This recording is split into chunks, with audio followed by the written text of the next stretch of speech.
नमस्कार विद्यार्थ्यांनो, माझे नाव माधुरी राजभर आहे. मी तुम्हाला हिंदी हा विषय शिकवणार आहे. आस विद्यालय तुमचं स्वागत करत आहे. आज जो आपल्या समोर धडा आलेला आहे त्याचं नाव काय? मेरा विद्रोह. काय आहे तिचं नाव? मेरा विद्रोह. आणि हा धडाचा हा चौथा सीझन आहे.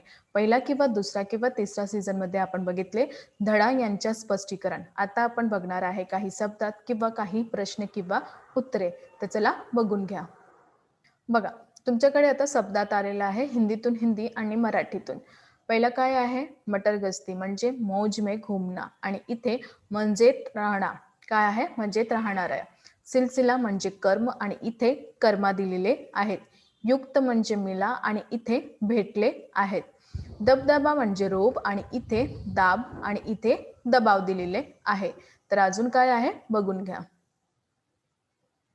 बघा, वर्षगाठ म्हणजे जन्मदिन आणि इथे वाढदिवस.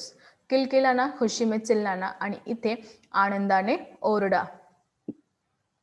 बेसब्री आतुरता आणि इथे कुरता. डबटना डाटना फटकारणे. मक्कार कपटी ढोंगी. लायक योग्य पात्र. तर अशा प्रमाणे यांच्या परिवर्तन असा होऊन जात आहे. तर अजून काय आहे बघून घ्या. बघा इथे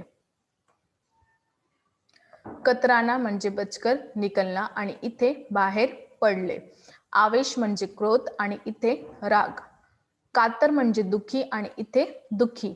आवाक म्हणजे मौन आणि इथे सोम. तर याप्रमाणे असंही परिवर्तन होऊन जात आहे. तर अजून काय आहे बघून घ्या. बघा, पारावार म्हणजे सीमा आणि इथे मर्यादा. लाचार म्हणजे विवश आणि इथे मर्यादित. नालायक म्हणजे अयोग्य आणि इथे अपात्र दिलेले आहेत. तर अजून काय आहे बघून घ्या. बघा, आता आपण बघणार तुमच्याकडे पहिला प्रश्न आलेला आहे. तर पहिला प्रश्न काय आहे? सूचना के अनुसार कृतियां करो. सूचना के अनुसार आपल्याला कृती करायचा आहे. तर पहिला काय आहे? एक शब्द में उत्तर कर लिखो. एक शब्दातून आपल्याला उत्तर लिहायचं आहे. काय करायचं आहे? पहिला तुमचं उत्तर काय? एक शब्दातून उत्तरे लिहायचं आहे. तर पहिले काय? बेटे की मातृभाषा. बेटे यांची मातृभाषा काय आहे? हिंदी. कोणती भाषा आहे? हिंदी आहेत. तर दूसरा प्रश्न है तुमचा, बेटे की शिक्षा के माध्यम भाषा. बेटे ये जे शिक्षा करत आहे त्यांची माध्यम भाषा कोणती आहे? पिताजी के. कोणती आहे? पिताजी यांचा मध्यम भाषा आहे. तर अजून काय आहे बघून घ्या. बघा, आता आपण लिहिणार आहे संक्षेप में उत्तर लिखो. म्हणजे एका 2 किंवा 3 वाक्यात आपल्याला उत्तरे लिहायचं आहे. तर पहिला प्रश्न काय आहे? नुक्कड़ की दुकान से घर लौटने पर बेटे द्वारा देखा दृश्य. नुक्कड़ या दुकानातून जेव्हा ते घर परत येत होता त्याबद्दल त्याने कोणते दृश्य पाहिलेले आहे? तर यांचं उत्तर अशा प्रमाणे दिलेले आहे. नीट प्रमाणे ऐकून घ्या. नुक्कड़ की दुकान से घर लौटने पर बेटे द्वारा देखा दृश्य. नुक्कडचे दुकानातून परत घरी येताना ते जे दृश्य पाहिले आहे त्यांचा परिणाम बघा. पिता गलियारे में खड़े खड़े दीवार से कहोनिया टिकाए निशब्द हो रहे हैं. जे त्यांचं वडील आहे, जे मुलगाचा वडील आहे ते गलियारामध्ये खडे होऊन म्हणजे उभे होऊन दिवालातून कहुनी टिकवून निशब्द होणार आहे किंवा निशब्द होऊन झालेला आहे. कळलं हो. आता आपण दुसरा बघू. बघा, आता आपण इथे पाहणार आहे कारण लिहा. दुसरा प्रश्न काय आहे? कारण लिहा. तर पहिला काय? अंग्रेजीतील वाले परिवारों के बच्चों का दबदबा रहता है. अंग्रेजियत या वाले परिवारजनांचा कोणता दबदबा आहे? तर पहिल्या प्रश्नाचं उत्तर अशा प्रमाणे दिलेले आहेत. व छोटी उम्र में ही धारा प्रवाह अंग्रेजी बोलते. ते खूपच छोट्या वयातून खूपच धारा प्रवाहातून अंग्रेजी बोलत आहे. खूपच धारा प्रवाहातून अंग्रेजी बोलत आहे. तर दुसरा प्रश्न कोणता आहे? पिताजी झल्ला पडते हैं. पिताजी म्हणजे वडील का झल्ला पडून जात आहे? तर याप्रमाणे यांचं उत्तर आहे. लेखक जब कभी डोनेशन या जलसे आदि के लिए चंदे वगैरे छपी पर्चियां लाता. आता यांचं उत्तर असं प्रमाणे दिलेलं आहे की लेखक जेव्हा कधीही डोनेशन किंवा जलसे या प्रकारेही किंवा जलसे या प्रकारे चंदे वगैरे यांच्या छप्पीचे पर्चे ते घरी घेऊन येत आहे, त्याबरोबर ते खूपच झिल्ला पळून जात आहे. आता आपण पाहणार आहे तिसरा, लडके की माँ उसे पढ़ा नहीं पाती थी. कारण लडके म्हणजे मुलगा यांची आई त्याला अभ्यास नाही करू शकते. त्यांचं कारण काय आहे? तर यांचं कारण असं प्रमाणे दिलेले आहे, व अंग्रेजी माध्यम की पढ़ाई नहीं करा शकती थी. ते अंग्रेजी माध्यम त्यांची पढ़ाई ते त्यांना किंवा वाचन नाही करू शकते, कारण की त्यांना अंग्रेजी नाही येत होता. कळलं की नाही? हो. तर अजून काय आहे बघून घ्या. बघा, आता तुमच्या समोर प्रश्न चौथा आलेला आहे. प्रश्न चौथा काय आहे? ऐसे प्रश्न बनाओ जिनके उत्तर निम्न शब्द हो. तुम्हाला असं प्रश्न तयार करायचे आहे जिनचे उत्तर निम्न शब्दातून दिलेले आहेत. तर पहिला काय आहे तुमच्या सायकल. तर सायकलचं उत्तर कशा प्रमाणे दिलेलं आहे बघा. लेखक पिता के साथ किस पर बैठकर स्कूल जाता था. लेखक या पिताजवळ कसावर बसून विद्यालय जात होता किंवा शाळा जात होता. तर याबरोबर सायकल. दुसरा आहे तुमच्या बेसब्री. काय आहे? बेसब्री. तर यांच्या दुसऱ्याचं उत्तर काय?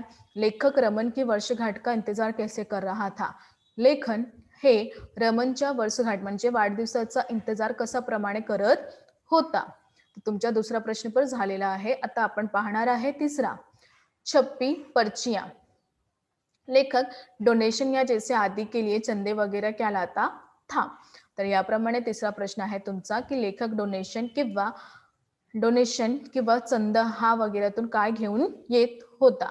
आता आपल्याकडे चौथा, पारावार. तर यांचं उत्तर कसं प्रमाणे दिलेलं आहे? पुत्र के पछतावे को देखकर माँ की कृषि का क्या न रहा. पुत्र यांचा पछतावातून बघून माँ म्हणजे आईचं खुशीचा काय नाही राहणार आहे. तर याप्रमाणे पहिला किंवा दुसरा किंवा तिसरा किंवा चौथा प्रश्न झालेला आहे. आता आपण अजून प्रश्न बघणार आहे, तर चला बघून घ्या. तुमच्या समोर पाचवा प्रश्न आलेला आहे. पाचवा प्रश्न काय आहे? लाल परी के जादुई देश की विशेषताएं. लाल परी यांच्या जादुई देशच्या विशेषता तुम्हाला सांगणार आहे. किती आहे? 4. किती आहे? 4. तर पहिला काय आहे? ढेर के ढेर झुलते रंगबिरंगे गुब्बारे. ढेर के ढेर झुळत रंगबिरंगे गुब्बारे. आणि दुसरा रिबन्स. तिसरा टाफिया गुलगस्ते सा सजा. आणि चौथा प्रेझेंट्स. तर याबद्दल इथे 4 उत्तर मी तुम्हाला दिलेले आहे. पहिला तुम्हाला इथे लिहायचं आहे, दुसरा इथे आणि तिसरा इथे आणि चौथा इथे लिहायचा आहे. कळलं? हो. तर अजून काय आहे बघून घ्या. बघा, आता आपण पाहणार आहे स्वमत प्रश्न. काय पाहणार आहे? स्वमत प्रश्न पाहणार आहे. तर नीटप्रमाणे ऐकून घ्या. तुमचा पहिला प्रश्न काय आहे ते तुम्ही ऐकून घ्यायचं आहे. आजकल कॉन्वेंट स्कूल के प्रति अभिभावक का आकर्षण विषय पर अपने विचार लिखिए. इथे काय म्हणाले आहे की आजकाल जे कॉन्व्हेंट स्कूल आहे किंवा कॉन्व्हेंट विद्यालय आहे त्याप्रती जे अभिभावक आहे त्यांच्या आकर्षण कशाप्रमाणे, कोणत्या विषयाप्रमाणे ते विचार घेणार आहे असा तुम्हाला प्रश्न आहे. आता त्यांचं उत्तर कशाप्रमाणे मी दिलेले आहे ते आता आपण बघणार आहे. तर चला बघून घ्या. बघा, पिछले 3-4 दशकों से ये देखने में आ रहा है. पुढच्या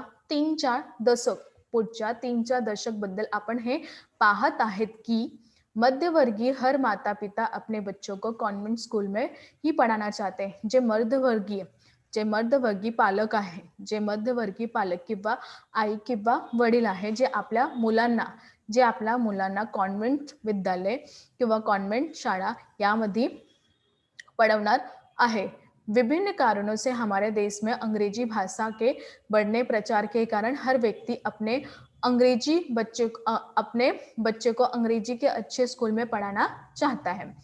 आता अजून इथे काय लिहिलेलं आहे नीटप्रमाणे ऐकून घ्या. विभिन्न कारणाबद्दल आपल्या देशातून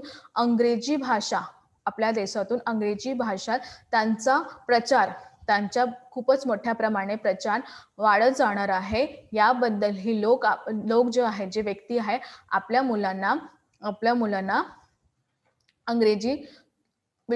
अंग्रेजीचं चांगलं विद्यालयामध्ये किंवा शाळामध्ये पढ़वणार आहे. इसके लिए दृष्टि से कॉन्वेंट स्कूल अच्छे माने जाते. या दृष्टीतून किंवा या नजरातून कॉन्वेंट स्कूल त्याला खूपच चांगले मानून जात आहे. कॉन्वेंट में कोई बुरी बात नहीं है. कॉन्वेंट शाळेला कोणताही बुरी बातमी नहीं है, परंतु बुराई तब पैदा होती है जब घर में हिंदी का वातावरण हो और स्कूल में केवल अंग्रेजी, जिन बच्चों के माता पिता अंग्रेजी पढ़े लिखे होते हैं. आणि याबद्दल कोणतीही वाईट बातमी नाही, परंतु बुराई जेव्हा पैदा होत आहे, जेव्हा घरातून हिंदीचं वातावरण आहे आणि शाळामध्ये फक्त अंग्रेजी यांचाही बातमी होणार आहे. आणि ज्या मुलांचा माता-पिता अंग्रेजी पढ़े-लिखे होते हैं, अंग्रेजी पढ़े-लिखे होणार आहे, वे हमेशा शिष्य पर रहते हैं. ते मोठ्या प्रमाणाने शिष्यवर राहणार आहे. शिक्षक उनकी प्रशंसा करते नहीं थकते आणि जे शिक्षक आहे ते त्यांची प्रशंसा नाही करून थकत आहे. स्कूल की प्रत्येक गतिविधि में वे ही बच्चे आगे दिखाई देते हैं. आणि स्कूलच्या प्रत्येक गतिविधी, स्कूलच्या जे पण गतिविधी आहे त्याबद्दल त्यांच्याही मुले मागे आहेत आणि ते दाखवत आहे. ऐसे में हिंदी वातावरण में पलता बच्चा पढ़ाई से पिछड़ने लगता है. आणि याबद्दल जे हिंदी वातावरण तू मुलं आहे त्या पढ़ाईबद्दल त्यांचा जे मुले आहे ते खूपच मागून झालेलं आहे. धीरे धीरे वो हीन भाव का शिकार होने और चिड़चिड़ा होऊन जाते हैं. आणि हळूहळू ते काय होऊन जात आहे, हळूहळू ते त्यांच्या मनात हीनची भावना होऊन जात आहे आणि ते चिडचिडा होऊन त्यांचा शिकार होऊन जात आहे. कळलं की नाही? हो. तर अजून काय आहे बघून घ्या.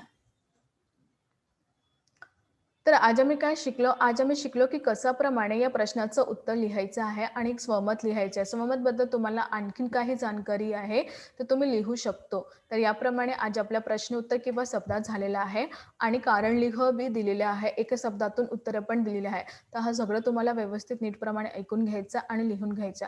जर तुम्हाला असं वाटत आहे की याबद्दल तुम्हाला नाही ठाऊक आहे किंवा नाही समजत आहे तर पुन्हा नीटप्रमाणे ऐकून घ्यायचं आहे आणि जिथे नाही समजणार त्यांना पुन्हा ऐकून घ्यायचं आणि चांगल्याप्रमाणे लिहायचं सुरुवात करायचं आहे. कळलं की नाही? हो. धन्यवाद.